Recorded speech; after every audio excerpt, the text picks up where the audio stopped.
Keeping Up with Jones, the Lonnie Jones podcast adventure. I am your host, Lonnie Jones. My wife Jackie and I moved to the city of Huntsville in 1986 for me to be a youth and family minister. I have been a minister since 1980. I have served in this community as a police chaplain assigned to a SWAT team since 1992, and I've been in private practice as a licensed professional counselor since 1998. I'm also an adventure educator and an avid outdoorsman. I dabble in rock climbing and I goof around with Brazilian Jiu-Jitsu. Our life has been full of many wonderful experiences and some just outright adventures. I used to write about those things in a little church bulletin article. So now instead of asking you to read those things, we're just going to talk about them in our podcast. And as we talk about them, we're going to talk about the facts. The facts lead to concepts, and the concepts lead to application. One caveat about the facts is, for the most part, we're going to tell you the facts just as they happened. But every now and then, we're going to tell you the way other people have told us they remember it happening with a little bit of embellishment. It's all good, clean fun and for educational purposes. Thank you for listening, and we hope you enjoy Keeping Up with Jones.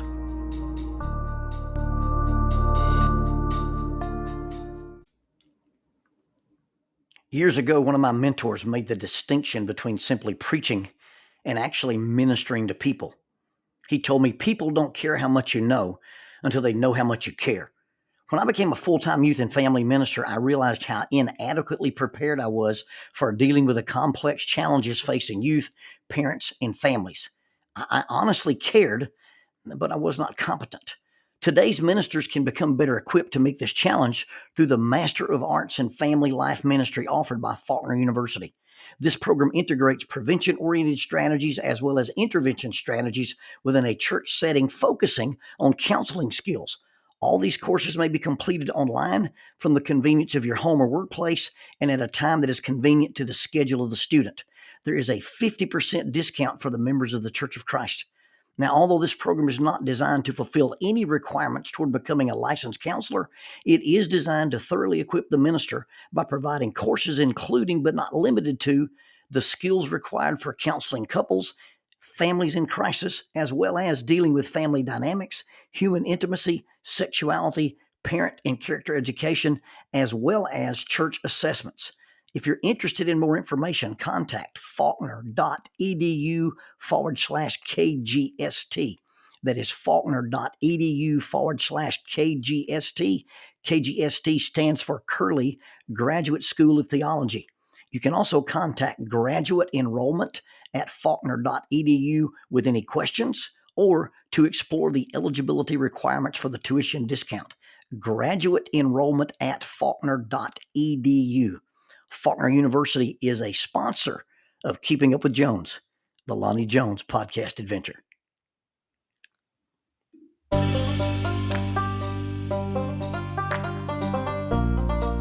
TKM Incorporated in Moss, Tennessee is a construction company that specializes in erosion control, seeding, and soil, hydroseeding, hydromulch, minor excavation, and silt fence. They also provide traffic control and construction signs. Their business is keeping people safe, but their passion, their mission, is they wish that all men could be saved. TKM has adopted the nickname the King's Men because as they serve you, they also serve the King. If they could provide any of their services for you, please contact them at 931-243-3958. That is 931-243-3958.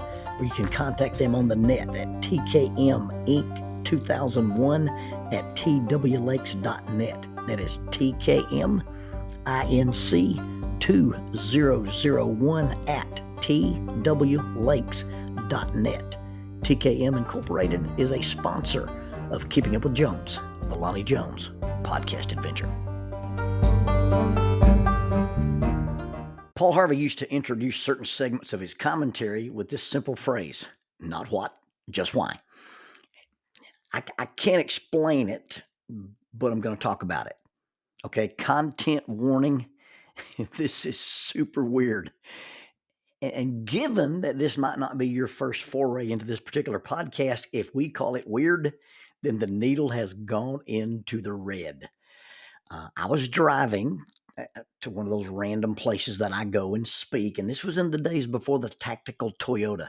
I was driving a little 1992 four-wheel drive Isuzu Amigo. It's the first thing I bought after having my master's degree. And so I was driving this little car. It had a cloth top, and it didn't have any air conditioning. It had 260 air conditioning. You roll down both windows and you drive 60. And I was headed north to speak, and this gentleman was walking. It was unbearably hot, and he was dressed in a black suit. Now, to my young eyes, he looked to be really, really old. The suit he was wearing was austere and black. And I pulled over and asked if I could give him a ride. And he accepted. He got in and we drove. And we chatted, not really about anything consequential. We just kind of talked about who we were and where we were going. And really, it was more about who I was and where I was going. I'm not even sure I got the gentleman's name. But we drove along a little while, and we got into a small Tennessee town, and he said, "Hey, this is where I get out." And I eased the car over, and it got to the curb, and he stepped out and took one step away from the car, and then he turned abruptly. He stopped and placed his hands inside the passenger window and said, "And just because they're green, don't mean you should go through them." And with that, he turned around and walked away. Within a mile, maybe within 5 miles, I was tooling along in my little Amigo, and I came to this intersection in this little small town. One side was obscured by a hill. The other two directions that you could enter the intersection from, you could clearly see. And as I was approaching the intersection, the traffic light in the middle of it turned green. Red means stop. Green means go. Yellow, watch out. You better go slow. Keep your eye up on the light. It will tell you what is right. Red means stop. Green means go. But for some reason, that little jingle was not in my mind. But the out of context, weird words from a dude in a black suit. Just because they're green doesn't mean you should go through them. And so I engaged the clutch and tapped the brakes. And it was like the log truck had jumped out of hyperspace. From the eastern direction, from my right side, it came out of the blind spot behind the building, and it blew through the intersection and roared away. There is no way to accurately estimate the speed at which it was traveling. But had it occupied the intersection at the same time of a 1992 Isuzu Amigo with a cloth top, it would have decimated both vehicle and driver, and would have taken the little guy driving it and smeared them all across the rolling hills in Tennessee. I sat stunned. And I won't attempt any type of explanation. I won't try to tell you what it was or what I think it was. It's simply that it is a thing that happened. Or rather, it was a thing that did not happen. Because I was not killed that day. That's the thing that did not happen. Red means stop. Green means go. The law said I could enter the intersection.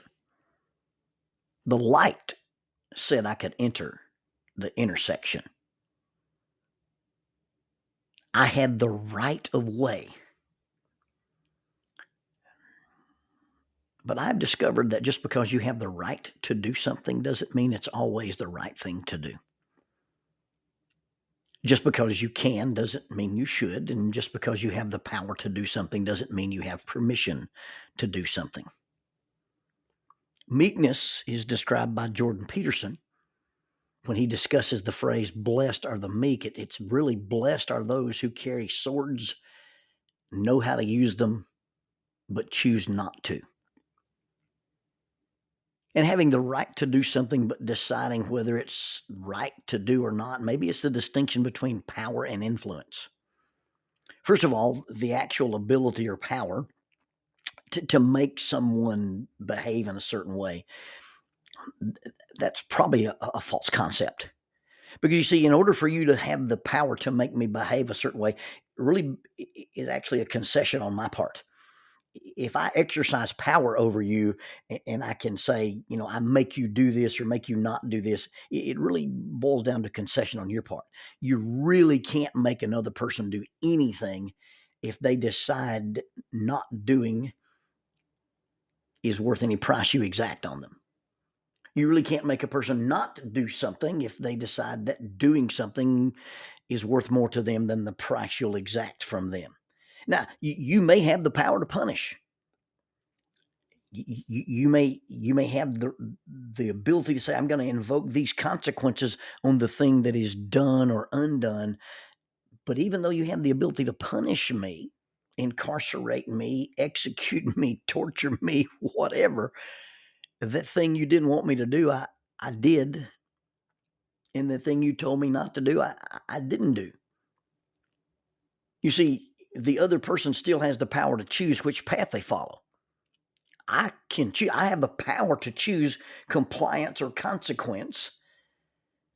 And no amount of cajoling, no amount of reward, and no amount of punishment can make me, in the literal sense of overt power. You can't make anybody do anything. I get uncomfortable when I see the ridiculous power antics of people who make children eat certain foods. And then every meal becomes a confrontation. Eat 2 chicken nuggets. Eat all your broccoli. These same adults would not be forced into eating things they did not like. They would not be forced into eating things they did not want. They would not be forced into eating things that they found disgusting. And I'm not trying to tell you how to parent your kids, but when kids are hungry, they'll eat. And I know lots of situations where people have been, quote unquote, forced to do something. And if I wanted to make you eat something, okay, let's just if I wanted to make you eat something, I could put you to sleep and put it in your mouth. But that doesn't equal the same thing as you eating it. I know lots of grown adults. I know lots of people who've reached their maturity and they purposefully don't eat certain foods and they don't do certain activities. They don't cut grass. They don't arrive on time. They don't become in athletics and they don't attend worship services because in their minds they felt as they were made to do things as children. Maybe you've heard the concept of winning a battle but losing a war. You see, that power, even parental power, only lasts as long as I'm willing to be controlled by another person. Influence carries on a long, long time after direct power or direct control fails or fades. Now, is there ever a time to assert my rights? Is there ever a time to wield power, real or perceived? Is there ever a time to draw the sword from the sheath of restraint? Yeah, certainly, I believe so. But those times when I decide that confrontation is the issue, and I've got a new quote now, violence is not the answer, but it's in the equation. Well, there are times when that's true, but those times are typically the exception and not the rule. So when I start asking, okay, I'm going to make this decision, I'm going to exert power, and I have the right to do this, the first question I've got to ask is this about needs or rights? Now, needs always trump rights. Legitimate needs, psychological, emotional, spiritual, physical needs, always take precedence over my perceived rights or my actual rights every single time. And forcing, quote unquote, forcing you to obey a rule, sustain a practice, may also be based on the same set of needs. I make you do what's best for you. I make you do what meets your physical needs or your emotional needs or your spiritual needs. So if there's a need dynamic, then the need always trumps the right. If you say something to somebody or if you enforce a rule, if you do something and it's the legitimate, this is for your own good, rather than this makes me feel good. If it's for your own good, then that's probably a place that you can exercise power and you can depend on your rights as a compass guide. You see, on a ropes course, on a climbing trip, or on a gun range, I'm going to enforce certain things because it's my way or the highway. Now, you may choose not to participate, you may choose not to climb, you may choose not to shoot, but I'm not going to compromise your needs for psychological, emotional, and physical safety. Now, when we talk about needs, we're talking about actual needs, the actual need for the improvement or the safety of another person. I'm not going to accommodate a delusion. I won't help you propagate self-deception on your part. I won't help you propagate dissonance where you have this idea about who you are and it really doesn't match. And I'm not going to be made responsible for things that I don't actually control. I'm going to do my best to prevent harm, you harming the innocent, you harming me, or you harming yourself. And then I won't tolerate the abuse or manipulation under the guise of spirituality. In all those situations, I have the right to exercise power. In all those cases, I think it's a matter of, hey, my rights, and exercising my rights is right to do. 3 different occasions, the Apostle Paul would assert his rights as a Roman citizen. Now, listen to me carefully when we talk about things that are spiritual. Scripture is more often designed to modify my behavior rather than be wielded like a sword to control other people. And when Scripture self-describes, when Scripture is talked about as a sword, it is almost exclusively in the direct opposition to the spiritual forces of evil, or in the dissection between the thoughts and intents of the heart of the individual confronting Scripture, not being used against other people. It's being used just for us. Now, there's some exceptions: reprove, rebuke, and exhort. There are some exceptions, but in general, when I see someone using Scripture to manipulate or control other people's behavior, that falls under what I call spiritual abuse. That caveat aside, I may choose to forego my rights when the circumstances involve a vulnerability. Now, this is different than a need. A vulnerability is not necessarily a need, but I recognize that there's this enduring vulnerability, there's this weakness. It's basically a courteous accommodation. And a courteous accommodation is me recognizing a vulnerability. That your spouse has enduring vulnerabilities, your children have enduring vulnerabilities, and realizing, hey, this is a comfort or a discomfort zone, and accommodating a true vulnerability that's not being asked to accommodate the stalking horse or the misuse or the abuse of the modern version of equity and inclusion.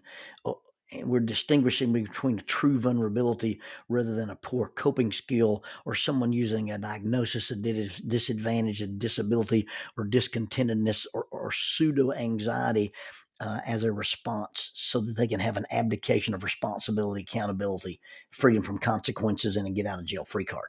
Okay. And distinguishing between a true vulnerability and a poor coping skill is a little beyond the scope of what we want to talk about today. So when to assert your rights and set limits is super, super complicated. And it's really a little more complicated than the simple metric that we used above: needs versus rights versus vulnerabilities versus poor coping skills. When I set limits and I set consequences, I've got to measure those and make sure they're not punitive or vindictive. I'm not trying to punish you. I'm not trying to hurt you. I'm not trying to pay you back. When I set limits or consequences, when I assert my rights with other people's behavior, those limits and those consequences are not designed to change the other person's behavior. They are more often intended to modify my response to your behavior. So with that in mind, go back to the original theme. Do you have the right to do this or that? Can you say, Do you have the right to do, the right to say, the right to go? Is it within your power to? And the answer is absolutely yes. Yes, there are things where you have the power and you have the right to do. You have the right to say. You have the right to go. You have the right to stop. But the question is not can I, but the question is should I? What will it prove? What will it solve? What will it improve? You see, when you discuss the things about being spiritual, there are 9 descriptions of a person who is spiritual. The byproducts, the fruit of the Spirit. A person who is Spirit-led will manifest these things: love, joy, peace, patience, kindness, goodness, faithfulness, gentleness, and self-control. But one writer takes all those 9 concepts and he basically says, hey, the fruit of the Spirit is in goodness, righteousness, and truth. So when can I, when should I, when do I? When is it okay to assert my rights? When is it okay to use my quote unquote power? When that thing that I'm going to say, when that thing that I'm going to do is good, right, and true. And I really believe that's a combination. It has to fit all 3: good, right, and true. It's a combination. It's not a la carte. The good, right, and true filter is like clearing an intersection. Is the light green? Is it my turn? Look left, look right, look left again. So I've got to come up to this intersection, and if I can't have an intersection of good, right, and true, I can't go through it. I can't do it. Is it good? Yes. Is it right? Yes. Is it true? Right. Check again. Just because something is true doesn't mean it's all right to say. Just because it makes me feel good or accomplishes some good doesn't mean it accomplishes an ultimate good. Doesn't mean it's ultimately good. And I guess I'm parsing too much here, but if it's really right, if it's something that falls into the category of this is right to do, then I believe it would also be good and true. When I make choices, my choices must be at the intersection where good, right, and true meet. You can say it. You can do it. You can go there because the rules, the law, and your rights give you permission. But making that decision, deciding to do what you can rather than do what you should. Once you do it, once you enter where your rights and the needs of others have an intersection, at that intersection, you got to make the distinction. At that intersection, you have to decide between could and should. At the intersection of power and prudence, at the intersection of right to do and do what is right. That's where you make that decision of just because you've got the right to go through it doesn't mean it would be the right, safe thing to do. Having the right of way just doesn't always mean it's the right way.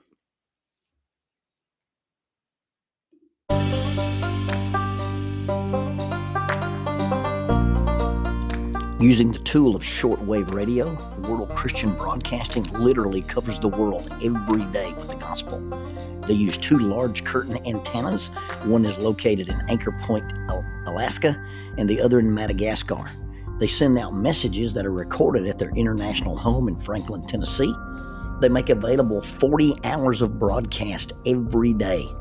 The broadcasts are made in English, Chinese, Russian, Spanish, Portuguese, Korean, English for Africa, and Arabic.